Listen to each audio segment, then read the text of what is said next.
Hey guys, in this video I want to talk about the Hedonic Calculus and perhaps even offer a proof for its validity. So one thing that we can predict so far as we know is that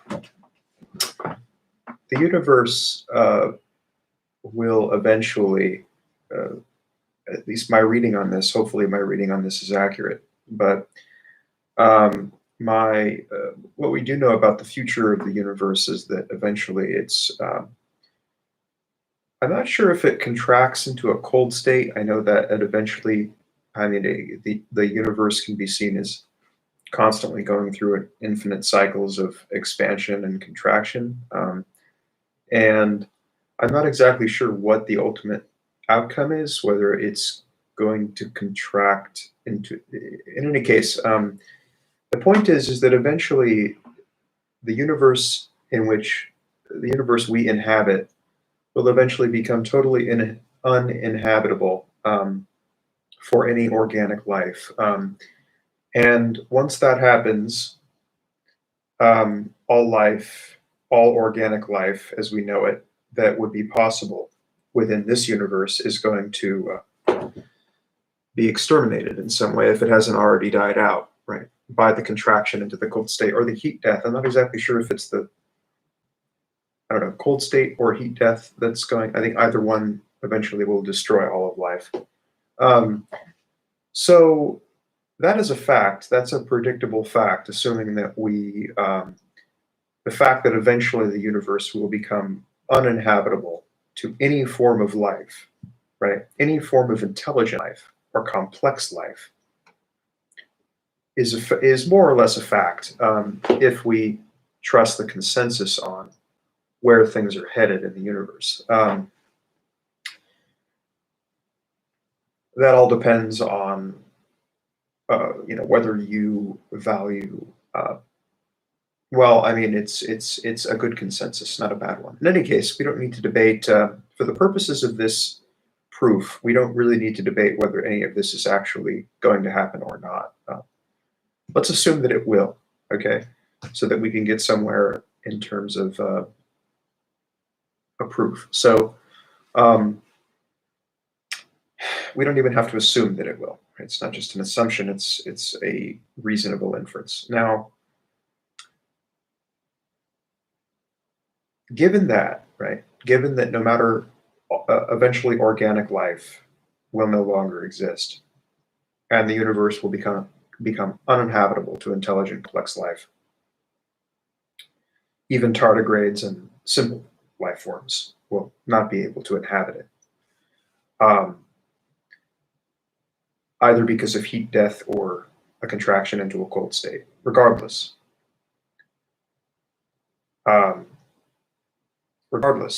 that means that no matter how far life advances,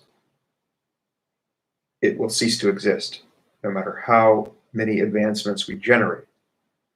Ultimately, no matter how far life and intelligent life progresses, unless we somehow manage to pierce the fabric of space-time and somehow enter another universe, right? If we're in a multiverse, maybe that would be possible. And so perhaps if we ever develop that ability, which is very unlikely, I haven't done enough reading into that possibility to be perfectly honest with you. It seems very unlikely that we would ever have the ability to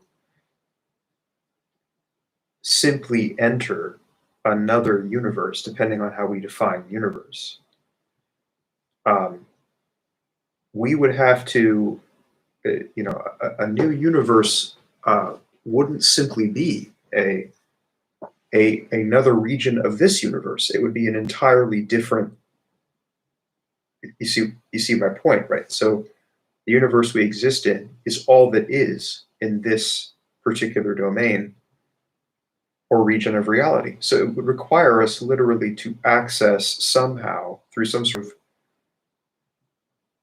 of theoretical opening in the fabric of this universe to access another one, right? And so it's highly unlikely we're ever going to be able to develop the ability to do something like that. Although maybe I should have read more on that possibility before I started the stream. Anyway, unfortunately, actually I can do it.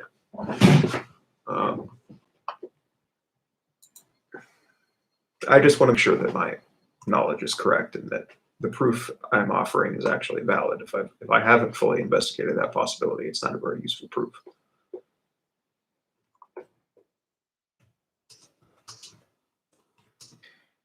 Let's see.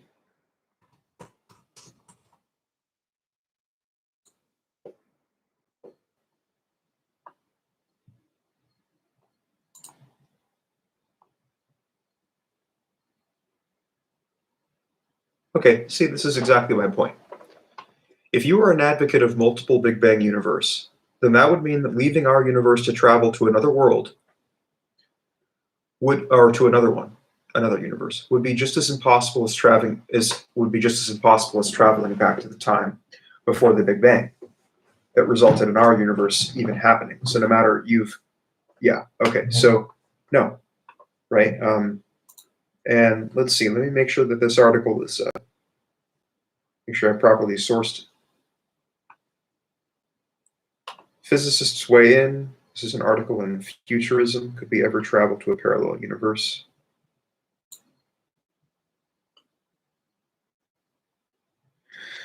Brian Greene argues that the plausibility of multiversal travel, conceding that parallel universes really do exist, hinges on which multiverse concept you subscribe to. If you're an advocate of multiple Big Bang multiverse, then that would mean that leaving our universe to travel to another would be just as impossible as traveling back to the time before the Big Bang. Okay. Now, further goes on, now if you believe a quantum physics-dominated notion of parallel universes, then there's no need to travel to other universes because you are already inhabiting multiple alternate universes, though not necessarily all of them. Okay, well that's more of a semantic point. That doesn't weigh in on the discussion we're having here. Can't decide which dress to wear, no matter you've worn them both in two separate parallel universes, and that's the idea of parallel realities. Meanwhile, theoretical physicist Michio Kaku believes that our universe will end up in a big freeze. This is exactly what I'm talking about, the big freeze, where the universe becomes uninhabitable to organic life. Keep in mind, I'm only sampling one article here, so you're going to have to take with a grain of salt. But they're mentioning some pretty well-known physicists here. It's probably a good rule here that this is a pretty good take on the discourse in physics right now. And that technology can one day allow us to travel between universes. Okay, so this physicist thinks that there will be technology one day that would allow us to travel between universes, but there's no further expansion on what he means by that. Neil deGrasse Tyson, on the other hand, says that if you come from a universe with higher dimensions, then it could be as easy to move between dimensions as stepping from one room to another. And in string theory, the assumption is that we actually have far more dimensions in this universe than we previously thought, and we just failed to detect them because they're actually very small, curled up in the infinitely minute trans-subatomic realms between the reach of our instruments. Okay, but for complex organic life, what happens at the subatomic level of the trans-subatomic in the trans-subatomic realms is irrelevant. We're talking about the continued existence of complex life. But now can we prove? But how can we prove or disprove any of these arguments without gaining firsthand experience of it? Okay, I want to know what Michio Kaku's idea of traveling to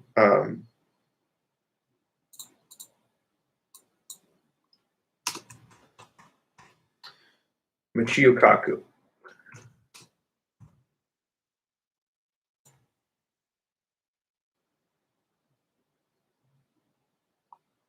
All right, so this is an expert forum with through Discover magazine. Okay. All right, so for example, if this parallel universe opened up via the false vacuum of inflationary theory, then the new universe would be based on a different vacuum with potentially dangerous properties. Exactly, right? So if we open up a hole into the universe with dangerous, probably why we'll never develop it, because we'll acknowledge that risk. That is, the Kerr black hole, whatever it is. Okay, so apparently we could enter a parallel universe, meaning another universe, via a black hole, but it's a specific type of black hole. Probably not likely that we'd be able to travel through one. That's definitely theoretical. We wouldn't be able to cross the event horizon without being crushed, so we wouldn't survive that. But it's not clear. On the other hand, it might be possible to find false vacuums very similar to ours. Okay, that's a good point. Or to build sufficient shielding to make it possible to voyage through the Einstein-Rosen bridge. Okay, what's the Einstein-Rosen bridge? These and many other fascinating properties of parallel universes, as discussed in my latest, yada, yada, yada. He's plugging. In that book, I speculate that any advanced civilization facing the ultimate big freeze that will destroy the universe, hence destroying life, will necessarily have to exploit the unified field theory and open up a gateway to a warmer neighboring parallel universe. Okay, so whether we can open up such a gateway is the question. Whether life will ever advance to that extent is the question, although I might be being pessimistic. The Einstein-Rosen bridge. Let's investigate that concept further so that we can evaluate whether Einstein-Rosen bridge.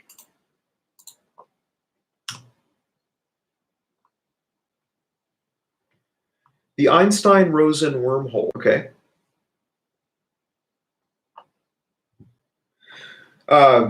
is a speculative structure. So the Einstein-Rosen bridge, also known as a wormhole, is a speculative structure linking disparate points in spacetime and is based on a special solution to the Einstein field equations. A wormhole can be visualized as a tunnel. I know what a wormhole is, but I don't think that I only think it connects disparate points in one universe, not two universes. Not disparate points in two separate universes, only in one. So I don't think that this is the wormhole ends up even being a solution. Wormholes are consistent with the general theory of relativity, but whether wormholes actually exist remains to be seen. Many scientists postulate that wormholes are merely projections of a fourth spatial dimension, analogous to how a two-dimensional 2D being would experience only part of a three-dimensional 3D object. A wormhole could connect extremely long distances, such as 1 billion light years or more, short distances such as a few meters, different universes, or different points in time, raising the question of whether. Okay, so yeah, but whether a wormhole could link, can a wormhole link two universes is now would be the next question we'd have to look at.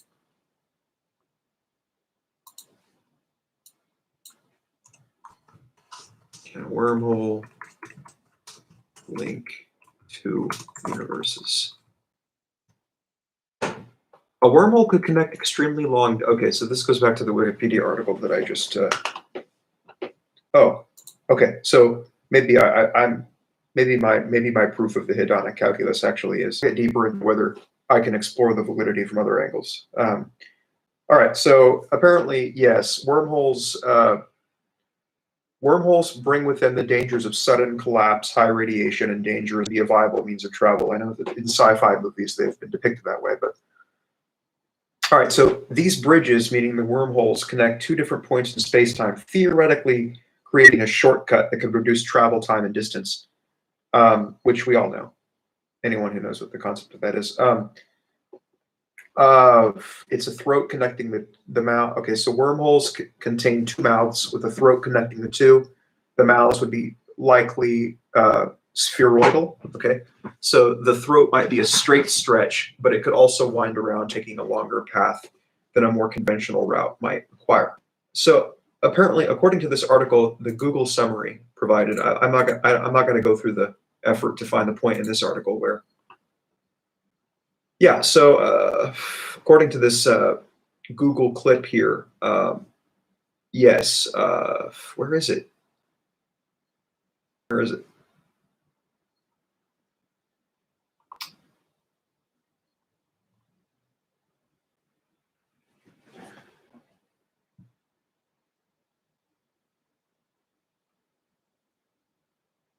Okay, so they could also connect two universes, right? So that much is clear. So yeah, if we develop so now that we've done our investigation, if we could develop the ability to travel through a wormhole to a warmer universe, right? Because according to this guy, it's the big freeze that I'm talking about, where it'll become uninhabitable for any complex life like us.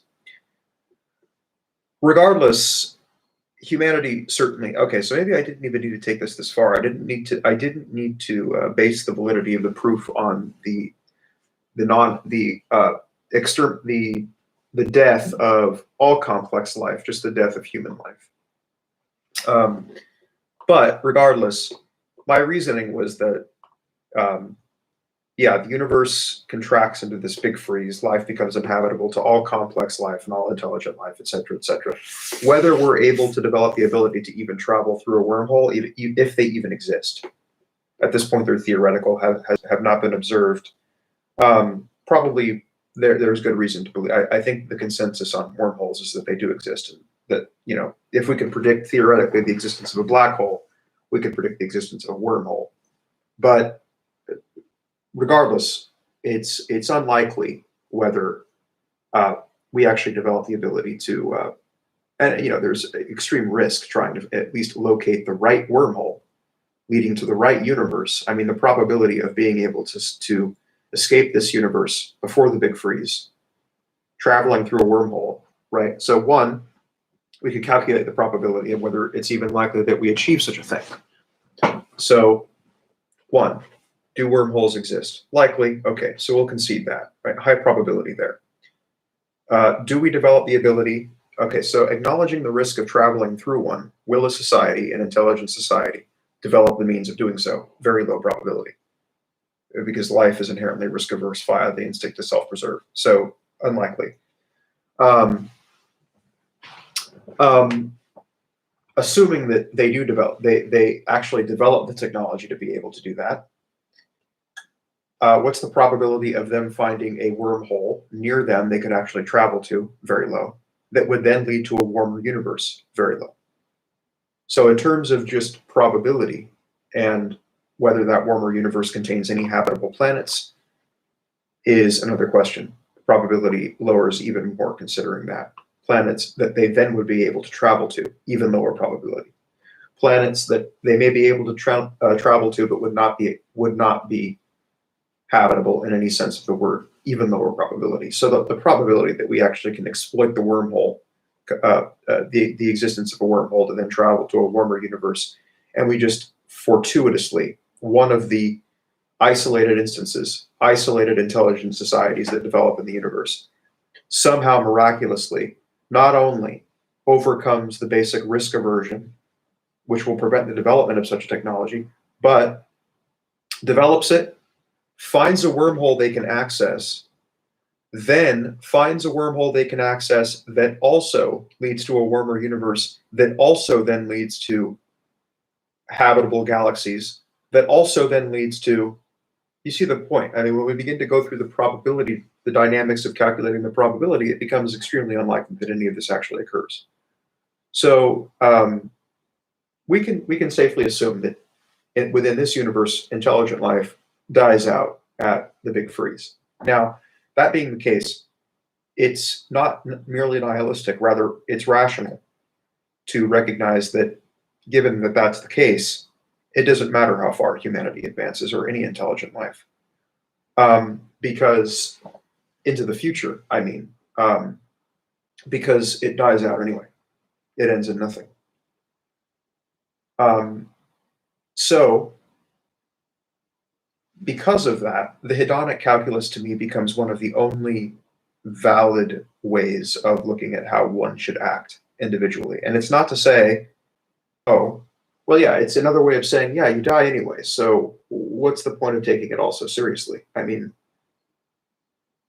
and maybe that's the gist of what I'm saying, but because of that, you know, now all life dies out. How does that render any form of ethics necessarily valid or invalid, right? I mean, I'm only led to the conclusion via an intuitive kind of logic rather than a strictly formal kind of logic. Regardless, reconciling ourselves with the facts, irrespective of whether that amounts to a formally logical conclusion as opposed to just an intuitively logical conclusion, we could probably say that advancement then and utility, right? So in a sense, utilitarianism is another way, and advancement and productivity and growth and development are other ways of looking at how we should act as a society and what we should strive for. The hedonic calculus, as I'm defining it, rather says utilitarianism is rendered invalid because nothing ultimately, the ultimate outcome of all life is death. It's nothing. It's so hence utilitarianism in that sense should not oppress the human spirit, because ultimately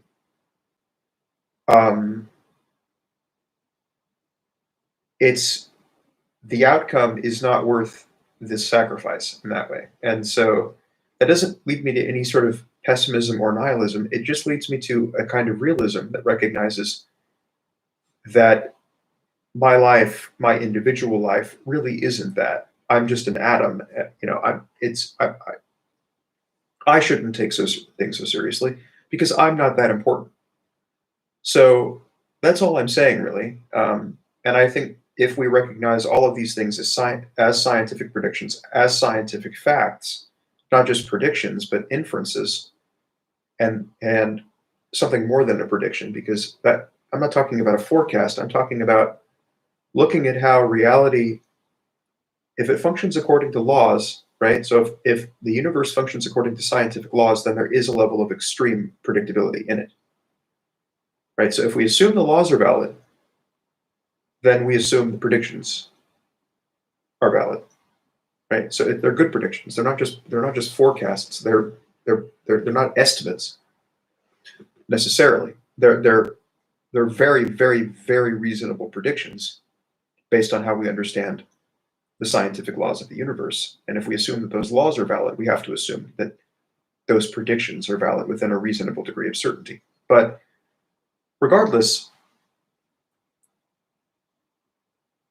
all I'm saying, and this is not to say that we should simply be hedonistic, impulse gratifying, that we shouldn't delay gratification or seek meaning, and that we shouldn't merely seek pleasure. We shouldn't merely seek pleasure. We should seek meaning, yada, yada, yada. I'm not saying that any of that's invalid, that, you know, that then we're enabled to simply be hedonistic and unproductive and yada, yada. I mean, or maybe we are. Maybe none of those things are inherently bad, right? I mean, they're just Judeo-Christian values tell us that hedonism is a bad thing, right? But I think that there is a difference between rational hedonism and irrational hedonism, right? So in the form of a kind of obnoxious, impulse gratifying attitude toward life, and not recognizing that some amount of delayed gratification is valuable to whatever, you know, in a larger sense. I mean, that doesn't negate. So I'm not advocating for a kind of Epicurean hedonism, rather a rational hedonism, a calculated hedonism, where the individual is not oppressed by the need to function according to strict utility and standards of utility, and to overwork themselves in some kind of attempt to adhere to structure their every waking moment with the aim to produce something that is socially useful. And I'm just saying that as the reality of the universe and of its future relates to us, the hedonic calculus becomes a far more valid way of going about taking action. And so we shouldn't become, in this sense, we shouldn't be oppressed by by concerns with utility, and recognize that there is a certain amount of rationality in rational hedonism, and that ultimately even delaying gratification, which is seen as unhedonistic, is itself hedonistic ultimately, because we delay gratification to produce greater happiness than we would have pursuing moment-to-moment impulse gratification. So in that sense, even delayed gratification is hedonistic because it produces a higher pleasure. In any case, I think if we take the scientific consensus as reality and as truth about the future of the universe and where things are going in terms of physics and development, then we have to conclude that advancement is not our only purpose as living beings, and that there is something more that we are then enabled to explore, both by our ability to do so and by our recognition that a certain amount of independence and free-spirited action and is justified by under the hedonic calculus, but also by what we recognize as the future of reality within this universe. And so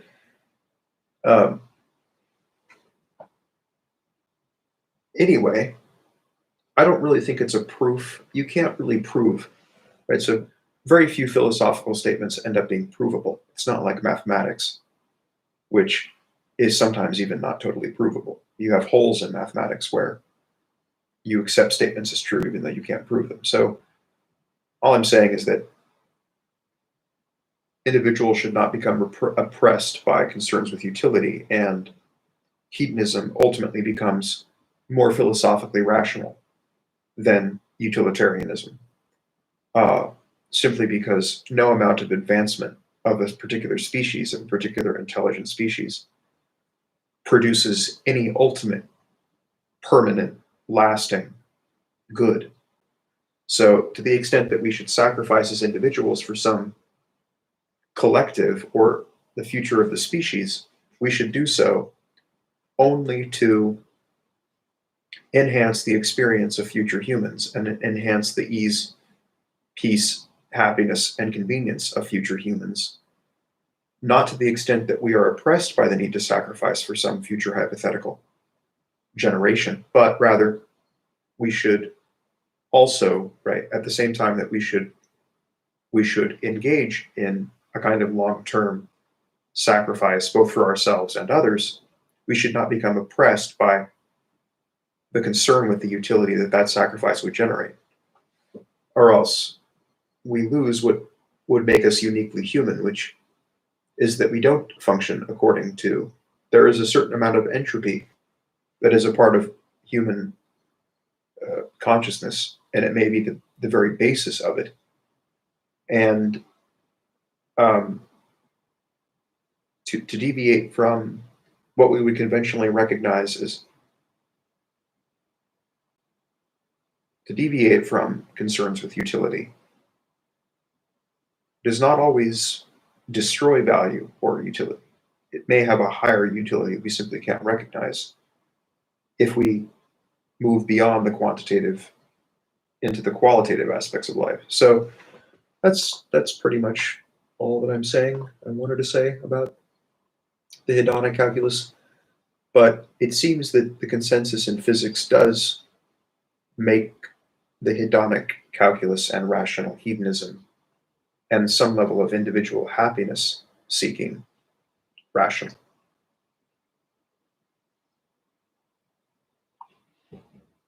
Anyway, thank you for watching.